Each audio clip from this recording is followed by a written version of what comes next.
ये बताइए, ये परीक्षा में 100% आने वाले क्वेश्चन आप लोगों को बताए जा रहे हैं। जीवधारी बिना भोजन किए नहीं जी सकता है, चाहे वो छोटा जीव हो, चाहे बड़ा जीव हो, चाहे वो बहुत बड़ा जीव हो, चाहे हाथी क्यों ना हो, कोई भी जीव बिना भोजन किए नहीं जी सकता है। अंदर ले जाने की क्रिया को ही अंतःग्रहण ऐसे पोषण होता है। और मैं अब मनुष्य के बारे में बताना चाहता हूं। हम लोग अपने शरीर के बारे में जानेंगे कि किस तरह से पोषण होता है, और ये आपके एग्जाम में ज़रूर आता है। ये जो मैं फिगर आपके सामने बनाया हुआ हूं, वह आपके एग्जाम में बहुत महत्वपूर्ण फिगर है। ठीक है, इसे आप लोग 5 नंबर का आता है, इसे ज़रूर आप। हाँ साथियों, स्वागत है हमारे शानदार क्लासेस में। मैं चाहता हूँ कि यह पोषण और पाचन वाला जो चैप्टर है, आप सभी विद्यार्थियों को हमारा वीडियो शेयर करिए और ये बताइए, ये परीक्षा में 100% आने वाले क्वेश्चन आप लोगों को बताए जा रहे हैं। प्यारे बच्चों, मैं ये आपको बताना चाहता हूँ अमीबा में पोषण। अमीबा में पोषण, अमीबा क्या है? अमीबा एक कोष की प्राणी है। एक कोष की प्राणी, चाहे इस दुनिया में कोई भी एक कोष की हो और चाहे बहुकोष की हो, वो सभी लोग अपने जीवन जीने के लिए भोजन की आवश्यकता होती है, और बिना भोजन किए कोई भी जीवधारी इस दुनिया में नहीं जी सकता है। कोई भी जीवधारी बिना भोजन किए नहीं जी सकता है, चाहे वो छोटा जीव हो, चाहे बड़ा जीव हो, चाहे वो बहुत बड़ा जीव हो, चाहे हाथी क्यों ना हो, कोई भी जीव बिना भोजन किए नहीं जी सकता है। तो ये आज हम आपको बताना चाहते हैं कि इस दुनिया में सबसे छोटा जीव जो अमीबा है, वह किस तरह से, छोटा जंतु अमीबा कैसे अपना भोजन करता है। तो ये अमीबा हम देख रहे हैं, ये एक कोष की प्राणी है, और यह अपने, इसकी आकृति निश्चित नहीं होती है। ये प्रोटोजोआ संघ का प्राणी है। यह अपने शरीर के अंदर अंगुलियों जैसे उभार निकालता है, जिसको हम पदाव कहते हैं। इसी को कूटपाद भी कहते हैं। पदाव को ही हम लोग क्या कहते हैं? कूटपाद। कूटपाद का मतलब यह है बच्चों कि यह अपने शरीर को आगे बढ़ाने के लिए, चाहे भोजन को ग्रहण करने के लिए, ये जो छोटे छोटे नीले हरे शैवाल या जीवाणु होते हैं, भोजन के कण होते हैं, उन शैवालों को भी ये खाने के लिए ये अपने पदार्थ के द्वारा ले जा करके इसको चारों ओर से ऐसे बंद कर लेता है, और बंद करके उसको अपने शरीर के अंदर ले लेता है। इस क्रिया को अंतःग्रहण कहते हैं। भोजन को मुख के द्वारा अंदर ले जाने की क्रिया को ही अंतःग्रहण कहते हैं। और अंतःग्रहण करने के बाद जब ये शरीर के अंदर चला जाता है, कोशिका के अंदर, तो यह इसके अंदर पाचन की क्रिया शुरू हो जाती है। मतलब एक बड़ा अणु छोटे छोटे कणों में जब टूटने लगता है, ठीक,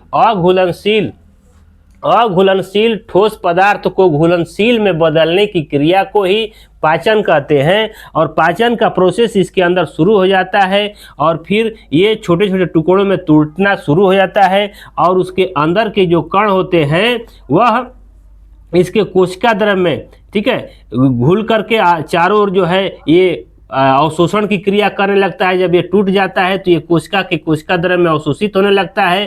अवशोषित होकर के यह पूरे कोशिका द्रव्य में या जीव द्रव्य में, पूरा मतलब जो कोशिका द्रव्य है उसके अंदर जो पचा हुआ भोजन है पूरे कोशिका में विलीन करने की क्रिया को स्वांगीकरण कहते हैं।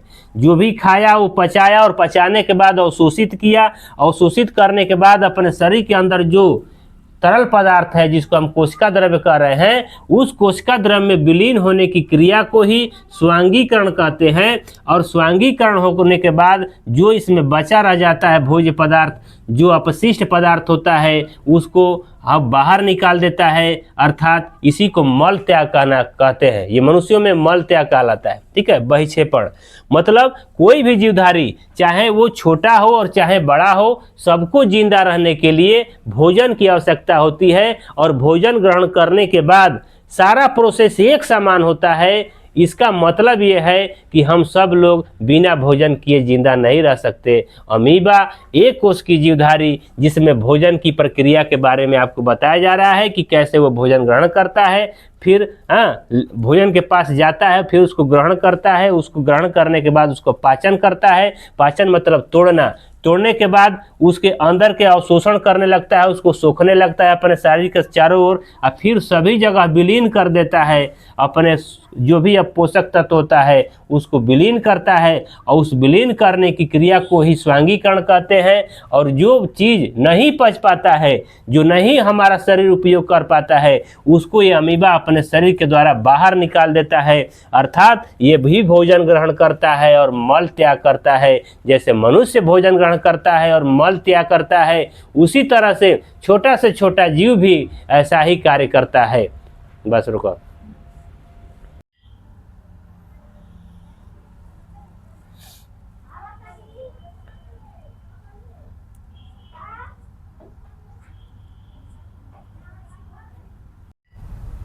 हाँ तो साथियों, अभी आप लोग देख रहे थे अमीबा में कैसे पोषण होता है, और मैं अब मनुष्य के बारे में बताना चाहता हूँ। हम लोग अपने शरीर के बारे में जानेंगे कि किस तरह से पोषण होता है, और ये आपके एग्ज़ाम में ज़रूर आता है। ये जो मैं फिगर आपके सामने बनाया हुआ हूँ वह आपके एग्ज़ाम में बहुत महत्वपूर्ण फिगर है।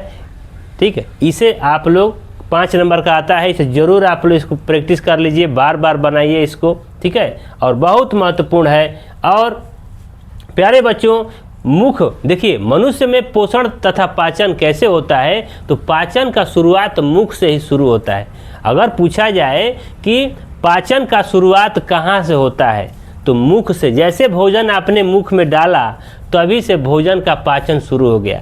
बस समझिए, जैसे भोजन हमारे मुख में जाता है तो हमारा जीभ जो होता है उसमें स्वाद लेने का काम करता है, उसमें स्वादेंद्रियाँ होती हैं, और जीभ के अंदर कोई भी हड्डियाँ नहीं पाती है, वो केवल मांसपेशियों से बना होता है, और स्वाद को ग्रहण करने का काम करता है। उसके साथ ही और हमारे दांत, जो छोटे बच्चों में 20 होता है और वयस्क लोगों में 32 दांत होते हैं। दांत 4 प्रकार के होते हैं, और हमारे भोजन को विभिन्न रूप में कुतरने का, चिरने फाड़ने का, चबाने का और पीसने का काम करते हैं।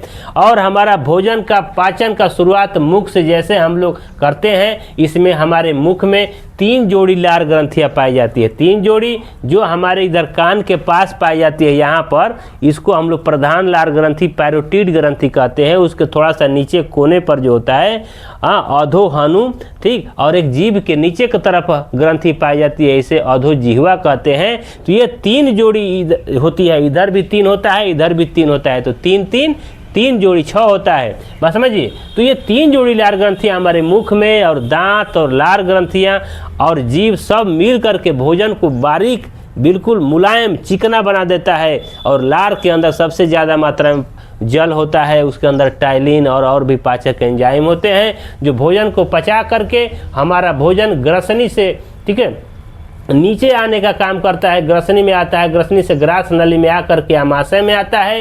ये ग्रसनी और ग्रास नली में कोई भी पाचन ग्रंथि नहीं पाई जाती है, ये केवल भोजन को मुख गुहा से आमाशय तक पहुंचाने का काम करता है। और जैसे ही भोजन आमाशय में आता है तो आमाशय की जो दीवार होती है, जिसे हम लोग जो उसमें से जठर ग्रंथि का निर्माण होता है। जठर ग्रंथि भोजन को, यहाँ पर अम्ल जो है इसमें HCl बनता है, गैस्ट्रिक जूस बनते हैं, जो भोजन को पचाने में मदद करते हैं। और साथ ही इसके बगल में देख रहे हैं जो फिगर, ये यकृत है। मानव शरीर की सबसे बड़ी ग्रंथि का नाम है यकृत।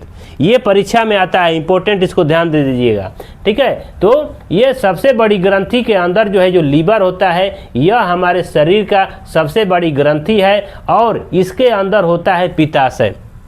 देखिए, इसी के पास ही होता है, जुड़ा हुआ रहता है। और पित्ताशय में क्या होता है कि पीत उसमें स्टोर होता है। लेकिन पीत का निर्माण, पूछता है कि पीत का निर्माण शरीर में किस अंग में होता है, तो पीत का निर्माण यकृत में होता है, लेकिन पीत रहता है पित्ताशय के अंदर। बस समझिए, तो पीत का निर्माण पूछा जाएगा कि कहाँ होता है, तो कहाँ होता है, आप लोग कमेंट में जरूर बताइएगा, यकृत में। और यहाँ से पीत रस जो होता है, इसके अंदर जो पीत वाहिनी होती है, उसके माध्यम से आमाशय के अंदर ग्रहणी होती है। इसमें भोजन को और पाचन, उसको आपस में पाचक रस को मिला करके काइम बना दिया जाता है। और उसके बाद से भोजन छोटी आंत जैसे ग्रहणी से होते हुए, ग्रहणी के पास में ये सारी चीज़ें घूमी मिली होती है। इसी के अंदर एक ग्रंथि होती है जिसको हम लोग अग्न्याशय कहते हैं।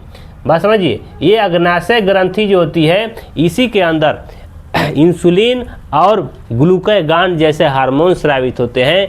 इंसुलिन के कमी से डायबिटीज़, जिसको हम शुगर या मधुमेह रोग कहते हैं, इसकी कमी से ऐसा बीमारी हो जाता है। यह लाइफ स्टाइल से होने वाला रोग है। प्यारे बच्चों, ये बताया गया है कि ऐसे भोजन जब इसमें आमाशय में आ जाता है और इधर आने के बाद इसका बढ़िया से इसका मंथन गति होती है, इसमें पूरा काइम बनाया जाता है चिकना पदार्थ, और वह बना करके छोटी आंत के अंदर आता है। छोटी आंत के अंदर बहुत छोटे छोटे रोए जैसे अंग पाए जाते हैं, जिसको हम रसांकु कहते हैं। रसांकु क्या करता है, तो भोजन के जो पचे हुए भोजन होते हैं उसको अवशोषण करने का काम करता है, और यह अवशोषित करके हमारे खून में पहुंचाने का काम करता है। तो आमाशय एक थैली जैसी संरचना है, जिसमें भोजन पहले मुख से सीधा इसमें आकर के पाचन की क्रिया होती है। पाचन की क्रिया छोटी आंत में आकर के लगभग पूर्ण हो जाती है, और छोटी आंत के अंदर ही जो मध्य भाग है वहाँ पर छोटे छोटे रोए जैसे तौली के ऊपर जो हम लोग देखे हैं रोए जैसा होता है, उसी तरह से रोएदार रसांकु पाए जाते हैं, जो भोजन को अवशोषित करके और हमारे खून में पहुंचाने का काम करते हैं। भोजन को, जो पोषक तत्व है, जो पचे हुए भोजन है, उसको अवशोषित करके खून में पहुंचाने का काम करता है, और उसी तरह से लिक्विड फॉर्म में चेंज होकर के ये पदार्थ इधर आ जाता है और यहाँ पर बड़ी आंत में प्रवेश करता है। यह जो बड़ी आंत के पास एक छोटा सा पूंछ जैसा निकलता है, उसको हम लोग अपेंडिक्स कहते हैं। यह अपेंडिक्स में क्या होता है बच्चों, यह हमारा एक अवशेषी अंग है, जो हमारे पूर्वजों में जो शाकाहारी थे उनके अंदर ज़्यादा विकसित पाया गया। लेकिन जब से, क्योंकि हम लोग कच्चे भोजन किया करते थे, जब हमने पका भोजन खाने लगे और तो इसका उपयोग धीरे धीरे कम हो गया। यह हमारे शरीर के अंदर अवशेषी रूप में पाया जाता है। आज इसके शरीर में हमारे लिए इसका कोई उपयोग नहीं है। और यह भोजन जब बड़ी आंत में इधर प्रवेश करता है, तो यहाँ से भोजन जो है इसके अंदर, इसमें जल का और जो बचा हुआ पोषक तत्व होता है उसका अवशोषण होता है। और यह जब भोजन यहाँ से यहाँ जब फिर आता है, इधर से भोजन बड़ी आंत में इधर से इधर जाता है, फिर इधर से इधर आता है, फिर इधर से आकर के भोजन जो है इसमें जल का सबसे ज़्यादा अवशोषण होता है। और जल का अवशोषण इधर आकर के भोजन जो शरीर के अंदर आता है वो मलाशय में कुछ देर तक ठहरता है, और फिर गुदा द्वार के द्वारा शरीर से वो मल बाहर निकल जाता है। इस तरह से बच्चों मैंने आपको बताया कि कैसे भोजन मुख से शुरू होकर के और गुदा द्वार तक जो है आता है। मुख से लेकर के गुदा तक जो आहार नाल, जो नली पाई जाती है, उसी को आहार नाल कहते हैं। मुख गुहा से गुदा द्वार तक जो भी नलिकाकार संरचना होती है जिससे भोजन गति करते हुए जाता है, उसको ही हम लोग आहार नाल कहते हैं। और प्यारे बच्चों, ये आप लोगों के लिए ये वीडियो बहुत खास होने वाली है, और मैं आप लोगों से निवेदन करना चाहता हूं कि जो भी 10वीं में पढ़ रहे हैं उन सब लोगों को ये वीडियो ज़रूर शेयर करिए, और हमारे चैनल को लाइक सब्सक्राइब कीजिए और सभी लोगों तक पहुंचाइए। आप लोगों का इतना प्यार दुलार देने के लिए मैं आप लोगों को तहे दिल से धन्यवाद देता हूं। Thank you.